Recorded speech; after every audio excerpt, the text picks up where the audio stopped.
Oh, why do I always have something in my eye when I go to film? How on point are my eyebrows right now? They are on point.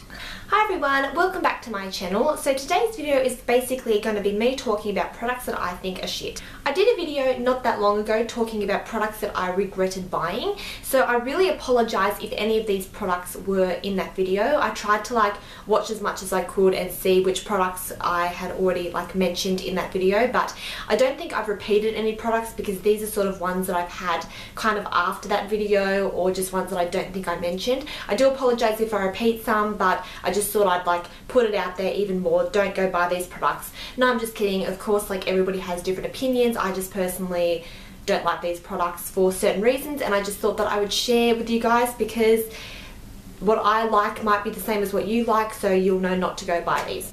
So I'm just going to go very, very randomly, and the first product that I have is the Nivea InShower Body Lotion Skin Conditioner. And I'm not going to show the front because I think it's got mold on it.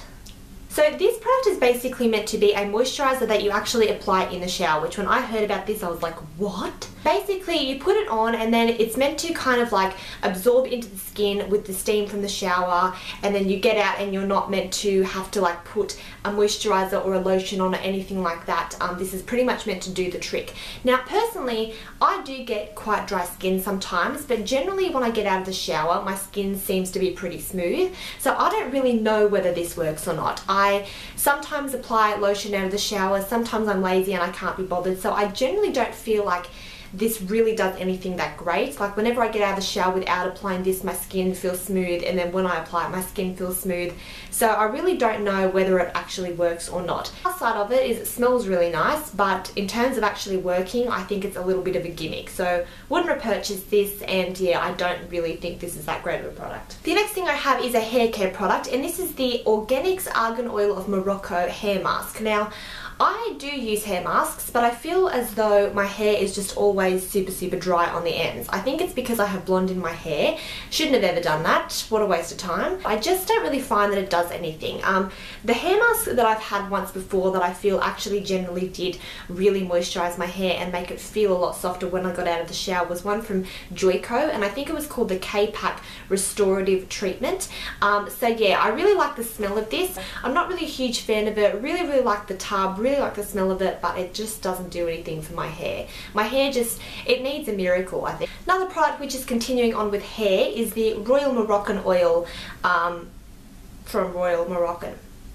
This is basically a hair oil, and you've probably all heard of Moroccan oil before. Now this bottle is not actually the one that I see a lot of people talk about. The one that I see a lot of people talk about is in a blue and orange bottle. So I'm not sure whether or not this is kind of meant to be a cheaper version, but it wasn't even that cheap. I think it was about $20 something for a bottle like this, maybe even 27. I just don't really like this. I like to use oils in my hair when my hair is wet, and even sometimes when it's dry, just to add that moisture back in, but I just don't feel like this really does anything. I don't feel like my hair is softer. I don't feel like it looks healthier. I went to the hair salon the other day and she basically said that my hair looked like somebody had, you know, burnt it with an iron or something. She didn't say that, but she basically meant it. I have other hair oils that I've tried before that I like much better than this. I have a Gradual tanner here. Now I'm generally not a huge fan of Gradual tanners. I don't like waiting for them to work, so I do like to just use a instant tanner. But this is the Garnier Body Summer Moisturizing Lotion Sun-Kissed Looked Gradual Tanner, and it is for medium to dark skin. Now the light to medium or the fair to medium version of this really does not work. I wouldn't even waste your money on it. It basically does not come out at all onto the skin. This one does, but it's very orange. If you don't apply this properly or you miss areas, you're going to notice it. And I feel like with a Gradual tanner, yes, it's good that it shows up.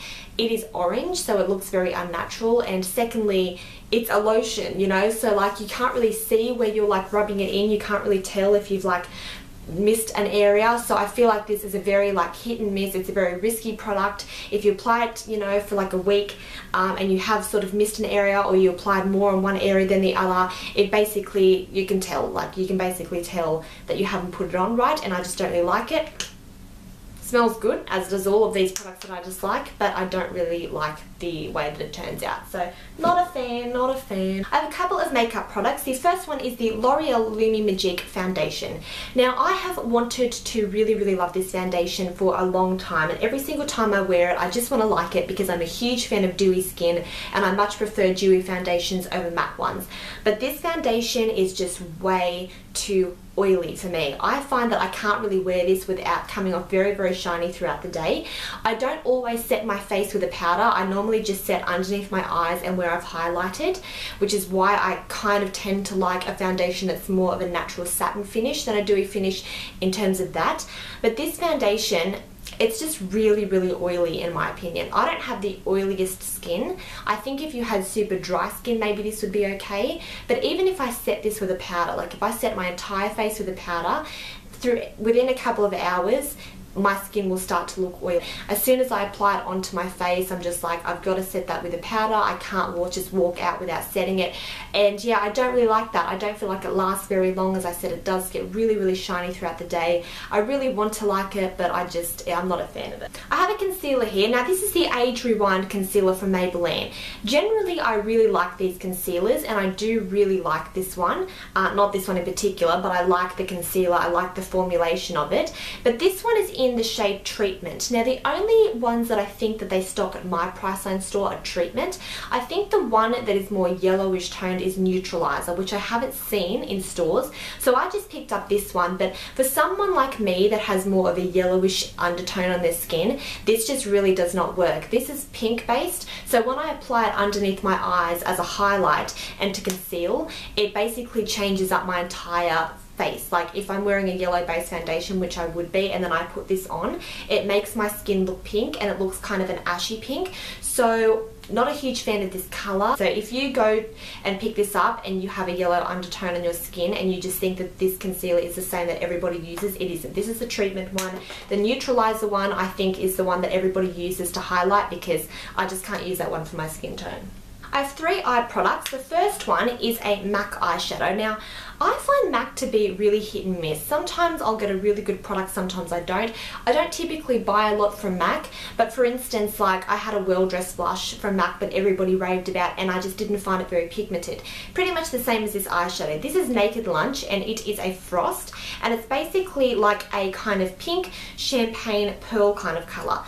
Really nice colour, but it just is not pigmented at all. Now, MAC eyeshadows aren't cheap, so why on earth these aren't pigmented, I'm really unsure. As I said, it was the same with Well Dressed from MAC. I found that it wasn't pigmented. I had to keep swirling my brush around to get any sort of colour. It was just really bad. And then I have blushes like MAC's Margin, which I'm wearing on my cheeks today, that's really pigmented. So it's kind of a hit and a miss, but it's just a really it's just not pigmented. I can't get any product off of it, so I'm not a huge fan of this. And as I said, for the price, you want something that's really pigmented, so I don't like that. The next product I have is the Maybelline Colour Tattoos. Now, I actually have about 5 of these, so why I'm including them in a products that I just like video, you'd think after the first one I wouldn't have purchased any more, but that's just me. But the thing that I don't like about these is not the colour range or anything like that. It's just the fact that they dry out really quickly. I can't really use these anymore, and I just really have to push my finger to get any colour out, and then when I do, because I've kind of gone really deep in, it kind of looks a little chunky. I just feel like with cream products, this happened to my MAC Rubenesque paint pot as well. I know that things dry out after a while, but I just feel like the quality of this when it dries out is really bad, and I feel like it just looks really chunky. I wouldn't repurchase these again when I run out of them. I have so much product left in this, and it's just really hard to use because it is so dry. I don't know, is there a way to fix that? Should I add eye drops or something? I think I already have tried that and it didn't work, but is there a way to fix it? I don't know. It's just, it dries out really quick, and as I said, then when I try and get any product out, it just looks really chalky, and I don't know, so many people love that product, but I'm just not a fan of it. I have a mascara here, which used to be one of my favorite mascaras, and it's the Covergirl Lash Blast. This is the waterproof version. Now, I'm not 100% certain whether or not this is why I don't like this product. I also don't like this product because it's in the shade Black Brown. Normally, I do not buy brown mascaras. I always buy black, but I accidentally picked this one up. I'm just not really a huge fan of this mascara anymore, or maybe it is the formulation. As I said, typically I tend to buy waterproof mascaras mascaras because sometimes my eyes water, but I just don't really like it. I feel like it's really, really wet, and every time I apply it, I get it all the way up onto my lid, which generally I tend to do anyway because my eyelashes are quite long, but I just feel like this is really hard to work with. Like every single time it just flings up and like the mascara gets all over my lid, and I'm not a fan of that look. So I don't really like this mascara anymore. I probably wouldn't repurchase it. As I said, maybe it's just the colour and the fact that it's waterproof, but I don't know. I used to really, really like it, and I loved how voluminous it made my lashes look, but I don't know, I haven't been a huge fan of this one. I think that there are cheaper mascaras out there that are better. And then the last product that I have is a Lime Crime lipstick. Now, I purchased 2 Lime Crime lipsticks a couple of months ago, this one and Geranium, and I purchased them just because I wanted a Lime Crime lipstick because look at the packaging, like, it's amazing. This one is in the shade Babette, which is basically like a kind of peachy, corally pink colour. I don't really like this colour very much. That's the colour there if you are wondering. I don't really like the colour very much. I tend to find these colours don't look very good on me, like these more corally colours. I just don't really like it. I much prefer a pink or a nude. I don't really like those ones that have like the peach kind of colour and the coral kind of tinge to them. I don't know. I don't like them on me. I don't like them on my skin tone. Don't know why it is. I think if I was like way more tanned, maybe I'd like it, but I'm just not a fan of those like peachy corally nude colours. I prefer it to just either be pink or nude. So that is basically it for this video. I know it might have been a bit pointless, but I just kind of wanted to share with you guys products that I don't like, so that maybe if you're thinking of purchasing those products, you might have a different opinion now, even though I know everybody's opinions are different.